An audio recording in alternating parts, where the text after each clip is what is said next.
Welcome back, everybody. I'm sitting on the other side of the table today. I've got Rich Briddick here for you. He's our SVP of Strategy and Analytics. Welcome to the podcast, Rich. Thanks for having me again. It's nice to be over here. I don't have to do all the talking this time.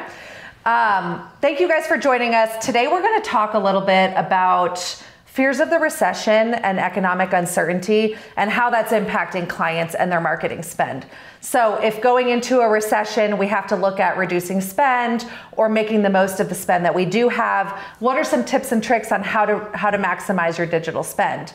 So Rich, one of the things that we propose to our clients the most is maximizing the bottom of your funnel, especially when new patient acquisition is really the focus of the initiative. So looking at kind of best practices when clients are pulling back budget or there's a need to kind of find cost savings, what are some of the things within the account that we can do, some of the best practices to kind of make the most of the budget? Yeah, I mean, I think first and foremost, it's about making sure that this sounds overly simplistic, but making sure that you just have a well-managed and well-monitored account, right? So, we see this all the time when we take over accounts from other clients where they're spending thousands and thousands of dollars on keywords that aren't converting. And even worse, they don't even have conversion set up correctly to even understand if those keywords are driving the right kind of leads, that they're driving new patient appointments. And so they have no idea essentially if those keywords are driving anything at all, or if what they are driving is then equating into growing their bottom line and driving revenue.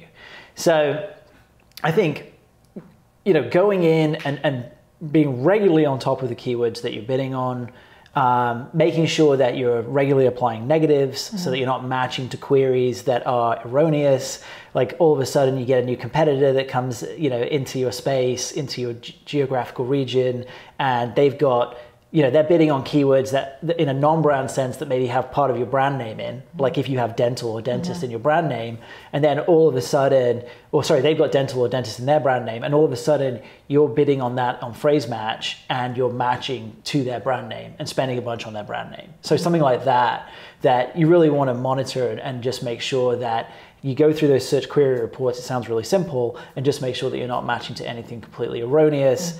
I mean, common negative issues, jobs, salaries, research, grants we just saw come up in an audit, those types of things that are not someone looking for an appointment right now in kind of an immediate need. Yeah. Another good one, speaking of that example that you just gave, another good one to reduce wasted spend is to concentrate your spend when you're actually going to drive the right type of lead, when your business is typically open. So things like, think about your ad schedule, right? If you're getting a bunch of leads at 10 o'clock at night on a Thursday or 3 o'clock on Saturday morning, chances are those leads are not real leads. Chances are they're spam. Chances are they're going to turn into, they're not going to go anywhere. They're unqualified. So focus the effort of your spend, or the majority of your spend, when your business is open, when you've got people ready to pick up the phone, or when people can quickly call back any form submissions or requests for a callback. That's when you're going to drive the maximum amount of revenue from your ad spend. And when we think about, Google ad structures in particular, when funding and investment is ample, we're often talking to clients about a full funnel keyword strategy. So top funnel queries that are very, the head terms of what you offer, then mid funnel where someone may be comparing, and bottom funnel where it's, book now and brand. If you're cutting back budget, do you kind of start at the top by eliminating those terms that you have coverage on, or where would you cut from first? Yeah, so if you're looking to scale back and just become more efficient, typically, you're going to have a structure that you would call like alpha and beta. And the alpha campaign is going to be exact match terms, typically, that are very transactional, long tail, drive conversions, drive them at a good CPA. They're kind of, your core go-to reliable terms. And beta are going to be phrase match keywords that are there to find incremental scale to then add into exact match and add into alpha. So that those are to match for queries that are a little bit outside of the keyword set that you already have on exact, that are going to help you get more scalability. So obviously when you're cutting back and trying to be efficient, you don't need to scale anymore. So what you'd probably do is you turn off beta because you're not looking to scale. You're just looking to be super efficient. So that's where you'd spend almost all of your money on your alpha campaign. And that way, by and large, you know exactly what you're going to get because you've been on those keywords for a long time. They drive a good amount of conversions. The CPA is pretty stable. So you can almost understand when you're looking at turning those campaigns off exactly what you're going to yield from alpha just based on pausing beta. So it's an easy way to get more efficient quickly. Now, I think all of that makes sense in a landscape where things are status quo, right? But let's say recession is coming and everyone's doing what we're doing. So they're taking their money out of top funnel, they're putting it in the bottom.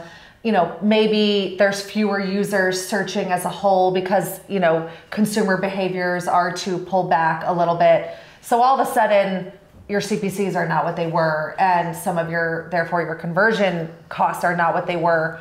What would you propose that people do to offset that? What's an area that they should be focusing on that would kind of help offset those rising costs? Yeah, a couple of things, right? I mean, the obvious one that hopefully you're working on already or your agency's working on with you already is quality score, right? And so, if you have a 1 out of 10 quality score, you're basically, your cost per click is going to be exponentially higher than if you have an 8 or a 9 or a 10, right? Up to like 400% higher, I believe. So it's a massive saving if you can get good quality scores. And quality scores are driven by 3 influences: ad copy relevancy, landing page relevancy, and then expected click-through rate, right? And so that's expected click-through rate is really going to be governed by how good your ad copy is, but also like where you appear on the search engine results page, right? The higher you are up the results, the higher your click-through rate is going to be. So Google is looking for you to have really compelling and relevant ad copy, and then an incredibly relevant and compelling landing page. So with RSAs, the responsive search ads, you can have up to 15 headlines, you can have multiple description lines.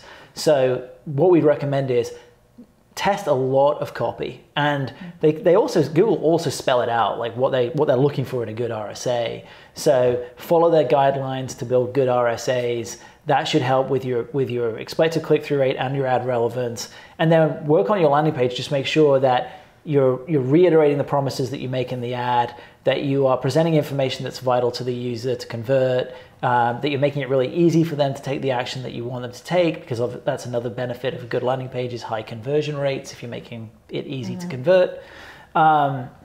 And just, there's guidelines that are readily available on how to get a high quality score, right? So take a look at those. Just do a Google search on ways to improve quality score. You'll see like 1 million articles. You'll see something from Google, though, that specifically sets out how to do it. And just implement as many of those best practices as you can. So that is one obvious way to offset, sort of competition at the bottom of the funnel.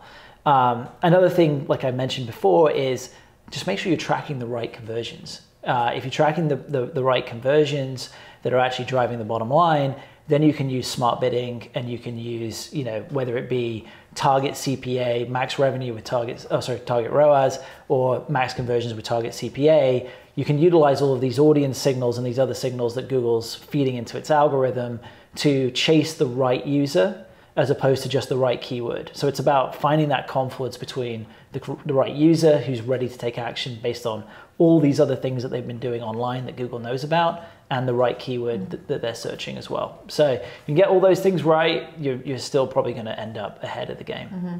And thinking about, a little tangent here, but bid methodologies, there's a lot of different approaches there, and agencies are going to have different thoughts on it. But what is the best case scenario when you're in a budget constrained situation? Is it to be driving towards ROAS regardless? Is there a point at which you have to walk back into a lesser bid methodology in order to have enough volume?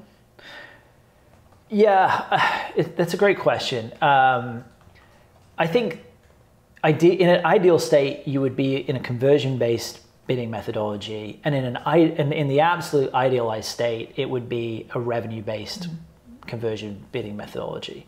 So you would be weighting your conversion values based on the propensity of that conversion to turn into a patient, and estimated based on the patient revenue, you would back into a value for that conversion, and you would assign it in Google Ads to that conversion. And then you would now that estimated revenue is being fed into Google, you would then say, hey, Google, go find me as much revenue as you can. And Google knows, hey, if I drive 5 calls that are over 2 minutes on this specific service line, that's the equivalency of driving 100 form fills over here on this other service line. So it gives Google that kind of insight as to know what to go and chase. If the only time that you would not do a conversion-based bidding methodology is if there aren't enough conversions. So some of our higher funnel, higher acuity clients driving, big surgical procedures that may get 10 inquiries a month can't quite optimize like a dentist can. You want 30 conversions a month, essentially a conversion a day per campaign, right? And so again, that's another reason why you should be consolidated and not super segmented by campaign. But if you have a multi-location healthcare business, the chances are that you will have at least one campaign per location. And so when you're cutting back your media spend, you may only be supporting each location with a couple $100. And even if you're a dentist at a couple $100, you're probably not driving 30 conversions. So again, that could be a scenario whereby if you have to cut back so much, you just can't use conversion level bidding anymore because there's just not enough data to support it, and the algorithm will just start spinning out. And especially if you're trying to set a CPA goal, if the algorithm doesn't have enough data, it's just going to choke out, essentially. It's just going to stop spending. So that's something where you might have to consider max clicks or even eCPC, just other bidding methodologies if the conversions are so constrained.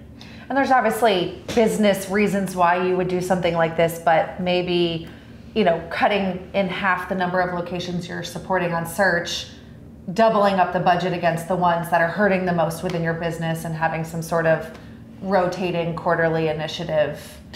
Yeah, I mean, absolutely getting creative with how you spread the budget if the budget is limited. We're having a conversation with the DSO right now about trying to allocate spend in month towards capacity. So, where, they're looking at capacity 1 to 2 weeks out, and where are they really hurting from a capacity point of view, and can we heavy up spend to try and meet those capacity goals and be more flexible with the way that we allocate dollars. So yeah, I think if you've got some kind of mechanisms like that you can rely on, even when you pull the budget back, you can be really strategic with how you allocate it, and then you can make it work. Rich, thanks for joining us. I think we learned a lot today. If you're facing budget cuts, look at your keywords, make sure you're on the right terms, look at your landing pages. If you're going to be getting fewer clicks, make sure that you're at least converting those clicks at the highest rate possible. And please orient your entire strategy around KPIs that really matter. Thanks for listening, guys.